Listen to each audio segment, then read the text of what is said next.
I'm here with the decks I'm using for the month of August. So these are the decks I'm going to be using in readings. So if you order a reading from me off of Etsy, I'll probably be using these unless intuition or you request something else. Also, if you follow me on Instagram or Facebook, I do daily draws during the week, and these are the decks that you'll probably see me using for that. As well, just a couple of announcements. I do have a sale going on my Etsy shop where I have astrology readings, birth charts on sale. They are going down to $90. They're usually about $120, but they're going down to $90. So if you're interested in that, you can definitely click below.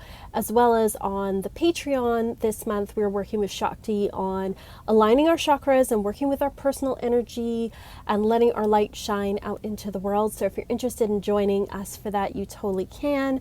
And of course, there's other levels as well where I have weekly tarot scopes and weekly astrology reports. So if you're interested in those things, come and check that out there.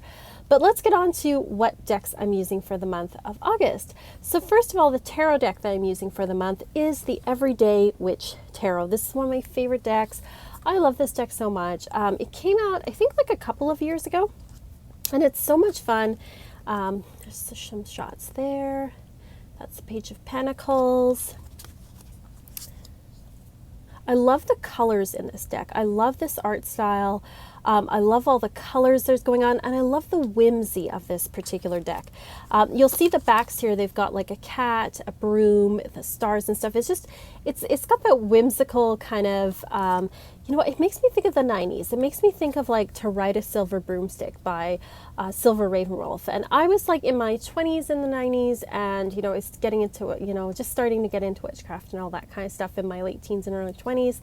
And Silver Ravenwolf was one of the first people I came across, because back then the internet was starting, but it wasn't like today. So you had to go to the bookstore to get books, and there was this explosion of books about witchcraft during the 90s. And so this really makes me think of that particular time.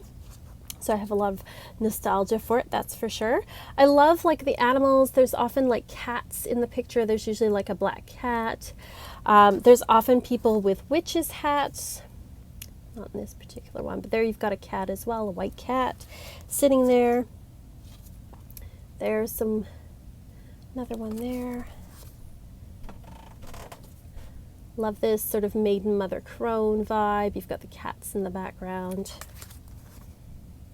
Oh, I love this too, where she's just sitting and reading. It's a very lovely feminine deck. I love the whimsy of the cats and the witches' hats and things. I love the colors on this deck. To me, this is a very happy kind of tarot deck, but it's still, you know, it still reads well. It still tells you the truth and stuff. It's got a very Wiccan kind of eclectic Wiccan vibe to it, which I really, really love. I love the art style, like I was saying. I think I said that like 3 times, but I'm really enjoying this. I like the cardstock too, because it's the thinner one, not super thin, but I like because it's easy to shuffle. I don't really like the thicker kind of matte cardstock that's really popular right now. It's not my favorite, so I do like that. The book's okay. The thing is, there's a lot of empty space for writing, but I don't know anyone that actually writes in the book.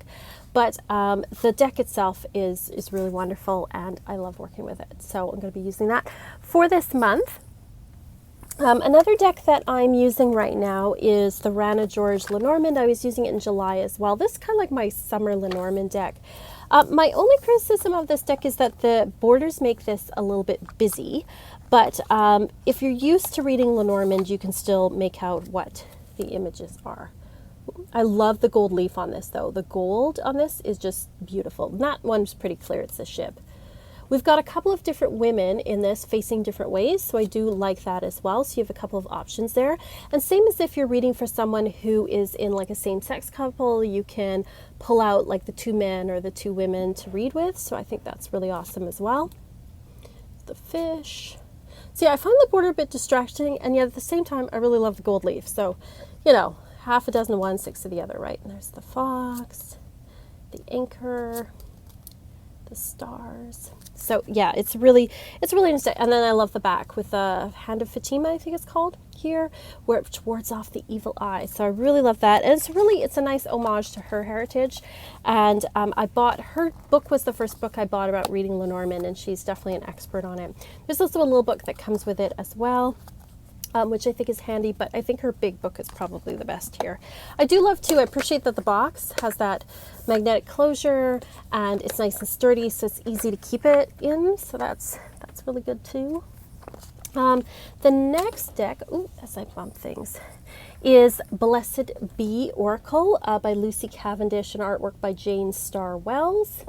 So I got this, I think it was last year or the year before, and I haven't really used it, and I decided I was going to use this Oracle deck and check it out and see how it kind of reads. So I'm still working with this, but I do really like the artwork. And so far, the few kind of readings I've done, it has gone along quite well. I actually don't really use the book that comes with it, and they're all blessings. And I find they often match up with the reading. So there's a blessing, that ring light, for a new venture. Trying to get that ring light out of there. A blessing to bring prosperity.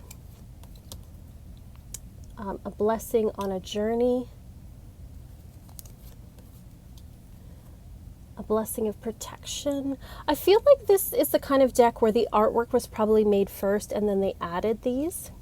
But the artwork is still like, it's so beautiful. It's very pagan. It is unfortunately very white. It's got like a Celtic sort of fairy tale vibe to it. A blessing of fire. We do have different body types in some of them, but it is kind of your standard sort of typical very white deck. A blessing on your day. Blessing on your sleep. Lots of flowers in here too. A blessing on the senses that gift the world to you. So very, very pretty deck. I'm going to kind of see how I feel about this one. This one may or may not go into the giveaway pile. We will see. So far, it's matched up with the cards, with the tarot cards I've read. So it has been quite interesting, but I'm going to reserve judgment on this until the end of the month when I've worked with this deck a little bit more. It wasn't quite what I expected it to be. It's one of those decks where you think it's one thing and then it's kind of something else, but we'll see how that goes. And then for my Goddess deck of the month, it's actually a God deck, the Gods and Titans Oracle. To me, this is very summer. Makes me think of Lammas, Lunasa, the Gods and Titans Oracle, sort of that masculine energy. And I think it's a good balance to the Everyday Witch Tarot and the Blessed Bee Oracle, which are very feminine type decks. Okay, so we have Shiva. This deck, I love that it's a God deck because you don't get a lot of God decks. There's a lot of Goddess decks, but it is very superhero-y, the way that the artwork is, which isn't my favorite, but I do still really love this deck. Helios. Got Anubis. I love this Anubis, though. This one, I really like this card. Oh, I'm trying to get the ring light out of there. And it has like some in here that you don't regularly see. You know, it draws from a lot of different cultures, which I really, really love. There's the Green Man, the Jade Emperor. Really nice, I think a nice balance for this time of the year. So those are the decks that I'm working with right now. Do you have any of these decks? What do you think of them? If you've worked with the Blessed Bee Oracle, let me know what your thoughts are about it. I would love to hear it. And, you know, are any of these on your list? What do you think of them? I would love to hear what you have to think. Thank you again so much for watching and for all your comments and support. I really appreciate it. And thank you again so much. And as always, peace and love and rock.